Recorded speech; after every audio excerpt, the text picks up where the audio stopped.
This question comes from Carson Mitchell in Aberdeen, South Dakota, who asks both of you, what business has had the best return on capital for Berkshire, and what business of any on earth has had the best return on capital? And he adds, P.S., I would have come by rail, but there are no seats in the green rail cars.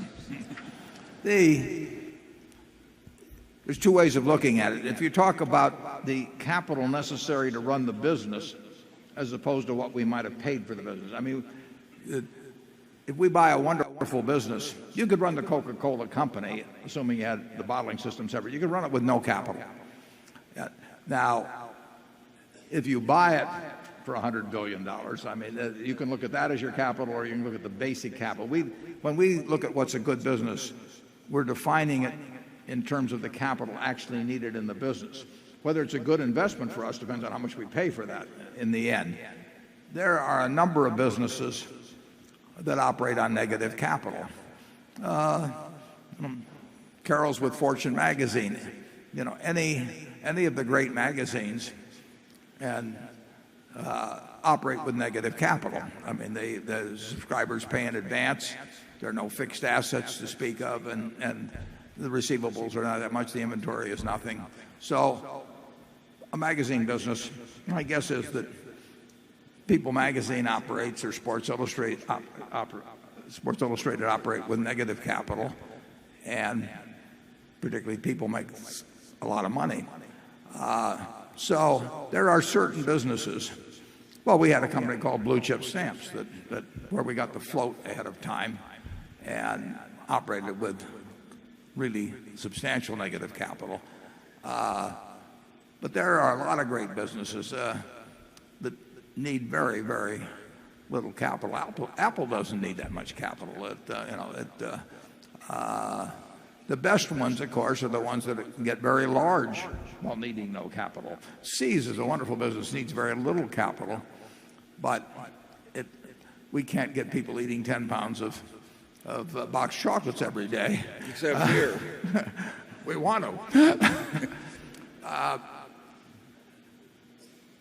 Generally, the great consumer businesses need relatively little capital. The businesses where people pay you in advance, you know, magazine subscriptions being a case, insurance being a case, you know, you're using your customers' capital, and we like those kind of businesses, but of course so does the rest of the world, so they can become very competitive in buying them. We have a business, for example, that's run wonderfully by Kathy Barron-Tamara. It's called Business Wire. Business Wire does not require a lot of capital. It has receivables and everything, but it is a service-type business. And many of the service-type businesses and consumer-type businesses require little capital. And when they get to be successful, you know, they can really be something. Charlie? I've got nothing to add, but at any rate, the formula never changes. If you could own one business in the world, what would it be, Charlie?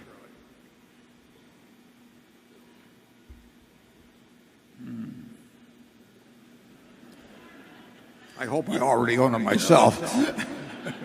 You know, you and I got in trouble by addressing such a subject many decades That's ago. right. And I don't think I'll come back to it. Okay. Number 13. If you name some business that has incredible pricing power, you're talking about a business that's a monopoly or a near monopoly. Sure. And I don't think it's very smart for us to sit up here naming as our most admired business as something that other people regard as a monopoly. Okay. We'll move right along.